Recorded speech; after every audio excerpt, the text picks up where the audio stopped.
ಕರ್ನಾಟಕದ ಖ್ಯಾತ ಕಾದಂಬರಿಕಾರ ಮತ್ತು ಸರಸ್ವತಿ ಸಮ್ಮಾನ್ ಪ್ರಶಸ್ತಿ ಪುರಸ್ಕೃತರಾದ ಎಸ್.ಎಲ್. ಭೈರಪ್ಪನವರ ನಿಧನದ ಬೆನ್ನಲ್ಲೇ ಅವರ ವಿಲ್ ಚರ್ಚಾಸ್ಪದಕ್ಕೆ ಕಾರಣವಾಗಿದೆ.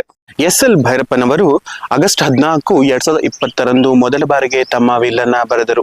ಇದಾದ ನಂತರ ಮಾರ್ಚ್ 15, 2022ರಂದು ಹಳೆಯ ವಿಲ್ಲನ್ನ ರದ್ದುಗೊಳಿಸಿ ಹೊಸ ವಿಲ್ಲನ್ನ ರಚಿಸಿದರು. ಅದರ ಪ್ರಕಾರ ಅವರ ಕಿರಿಯ ಮಗನಾದ ಎಸ್.ಬಿ. ಉದಯಶಂಕರ್ ಅವರ ಹೆಸರಿಗೆ ಮೈಸೂರಿನ ವಾಸದ ಮನೆಯನ್ನು, ಅಂತೆಯೇ ಭೈರಪ್ಪನವರ ಪತ್ನಿಗೆ ಆ ಮನೆಯಲ್ಲಿ ಕೇವಲ ಅನ್ವಯಿಸುವ ಹಕ್ಕನ್ನು ಮಾತ್ರ ನೀಡಿದ್ದರು.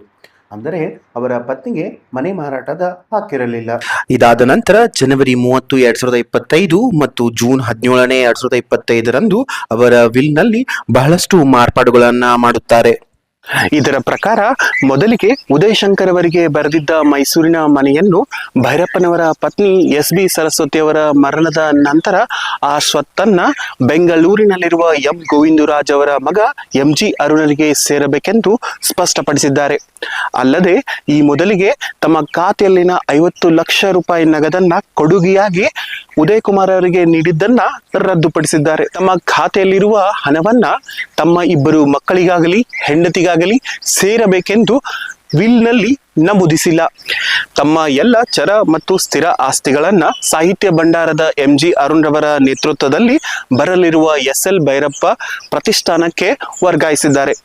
ಅಲ್ಲದೆ ಎಂ.ಜಿ. ಅರುಣ್ ರವರಿಗೆ 50 ಲಕ್ಷ ರೂಪಾಯಿ ನಗದು ಕೊಡುಗೆಯಾಗಿ ನೀಡಿ ಇದನ್ನು ಹೊರತುಪಡಿಸಿ ಯಾವುದೇ ಆಸ್ತಿ ಮತ್ತು ನಗದನ್ನ ವೈಯಕ್ತಿಕ ಕಾರಣಕ್ಕೆ ಬಳಸದೆ ಪ್ರತಿಷ್ಠಾನದ ಅಭಿವೃದ್ಧಿಗೆ ಹಣವನ್ನ ವಿನಿಯೋಗಿಸಬೇಕೆಂದು ಎಚ್ಚರಿಸಿದ್ದಾರೆ. ಮೈಸೂರಿನ ಕುವೆಂಪು ನಗರದಲ್ಲಿರುವ ಅವರ ವಾಸದ ಮನೆಯನ್ನ ಅವರ ಪತ್ನಿಯು ನಿಧನರಾದ ಮೇಲೆ ಅದನ್ನ ಎಸ್.ಎಲ್. ಭೈರಪ್ಪ ಪ್ರತಿಷ್ಠಾನಕ್ಕೆ ವರ್ಗಾಯಿಸಬೇಕೆಂದು ಬರೆದಿದ್ದಾರೆ.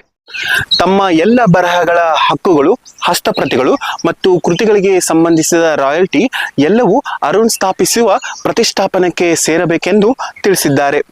ವಿಲ್ನಲ್ಲಿರುವ ಈ ಅಂಶಗಳನ್ನ ಗಮನಿಸಿದರೆ ಸಾಹಿತ್ಯಕ್ಕೆ ಮತ್ತು ಸಾಹಿತ್ಯದ ಪ್ರಚಾರಕ್ಕೆ ಅವರು ತೆಗೆದುಕೊಂಡ ಈ ನಿರ್ಧಾರ ಸರಿ ಎನಿಸಿದರೂ ಸ್ವಂತ ಹೆಂಡತಿ ಮಕ್ಕಳಿಗೆ ಆಸ್ತಿಯಲ್ಲಿ ಏನೂ ಬಾರದಂತೆ ಮಾಡಿದ್ದೇಕೆಂಬ ಪ್ರಶ್ನೆ ಕಾಡದೆ ಬಿಡದು. ಮಾನವೀಯ ಬಾಂಧವ್ಯಗಳ ಸಂಕೋಲೆಗಳ ಸಂಘರ್ಷ, ಅದರಲ್ಲೂ ಮನೆಯ ಬಾಂಧವ್ಯಗಳ ಸಂಕೀರ್ಣತೆಯನ್ನ ಆಳವಾಗಿ ವಿವರಿಸಿ ಬದುಕಿಗೆ ಸಂಬಂಧಗಳ ಮಹತ್ವವನ್ನ ತಿಳಿಸಿಕೊಟ್ಟ ಅವರ ಕಾದಂಬರಿಗಳ ಪಾತ್ರಗಳನ್ನ ಸ್ವತಃ ಭೈರಪ್ಪನವರೇ ಮರೆತರೆ. ಮನುಷ್ಯನ ಸಹಜ ದೌರ್ಬಲ್ಯತೆಗಳಾದ ಸಿಟ್ಟು ಮತ್ತು ಕೋಪಕ್ಕೆ ಸರಸ್ವತಿ ಪುತ್ರ ಶರಣಾದರೆ. ಇನ್ನು ಅವರ ವಿಲ್ನ ಕೊನೆಯ ಅಂಶಗಳನ್ನ ಗಮನಿಸಿದರೆ ತಮ್ಮ ಇಬ್ಬರು ಮಕ್ಕಳಾದ ಉದಯಶಂಕರ್ ಮತ್ತು ರವಿಶಂಕರ್ ಅಂತ್ಯ ಸಂಸ್ಕಾರ ಮಾಡಬಾರದು. ಹಾಸನದ ಚನ್ನಪಟ್ಟಣ ತಾಲೂಕಿನ ಸಂತೇಶ್ವರ ಗ್ರಾಮದಲ್ಲಿ ಅವರ ಅಂತ್ಯ ಸಂಸ್ಕಾರ ನಡೆಯಬೇಕು. ಅಲ್ಲದೆ ತಮ್ಮನ್ನ ಕೊನೆಯ ದಿನಗಳಲ್ಲಿ ಆರೈಕೆ ಮಾಡಿದ ಸಹನಾ ವಿಜಯ್ ಕುಮಾರ್ರಿಂದಲೇ ಅಂತ್ಯ ಸಂಸ್ಕಾರ ನೆರವೇರಬೇಕೆಂದು ಉಲ್ಲೇಖಿಸಿದರು. ಆದರೆ ಈ ಮೂರರಲ್ಲಿ ಯಾವುದೂ ಆಗದಿರುವುದು ದುರದೃಷ್ಟಕರ. ಭೈರಪ್ಪನವರ ಅಂತ್ಯಕ್ರಿಯೆಯಲ್ಲಿ ಮಕ್ಕಳಾದ ಉದಯಶಂಕರ್ ಮತ್ತು ರವಿಶಂಕರ್ ಭಾಗವಹಿಸಿದ್ದರು. ತದನಂತರ ಸಹನಾರವರು ಮುಂದಿನ ವಿಧಿವಿಧಾನಗಳನ್ನ ನೆರವೇರಿಸಿದರು. ಅವರ ಅಂತ್ಯ ಸಂಸ್ಕಾರವನ್ನ ಮೈಸೂರಿನ ಚಾಮುಂಡಿ ಬೆಟ್ಟದ ತಪ್ಪಲಿನಲ್ಲಿ ನೆರವೇರಿಸಲಾಯಿತು. ಭೈರಪ್ಪನವರು ಸ್ವತಃ ತಮ್ಮ ವಿಲ್ನಲ್ಲಿ ಅವರ ಅಂತ್ಯ ಸಂಸ್ಕಾರವನ್ನ ಸಂತೇಶ್ವರ ಗ್ರಾಮದಲ್ಲಿ ನಡೆಸಬೇಕೆಂದು ಹೇಳಿದ್ದರು. ಆದರೆ ಅವರ ಈ ಕೊನೆಯ ಆಸೆ ಕೂಡ ನೆರವೇರಲಿಲ್ಲ. ಹಾಗಿದ್ದರೆ ವಿಲ್ನ ಕಾನೂನಾತ್ಮಕ ವ್ಯಾಲಿಡಿಟಿ ಏನು? ಒಬ್ಬ ವ್ಯಕ್ತಿಯ ಅಂತ್ಯಕ್ರಿಯೆ ಆತ ಸ್ವತಃ ನಮೂದಿಸಿದ ಜಾಗದಲ್ಲಿ ನಡೆಸುವುದಕ್ಕೆ ಅಡ್ಡ ಬಂದವರ್ಯಾರು? ಅವರ ಸಂಬಂಧಿಕರು ಅಡ್ಡ ಬಂದರೆ ಅಥವಾ ರಾಜಕೀಯ ಹಸ್ತಕ್ಷೇಪವಾಯಿತೆ?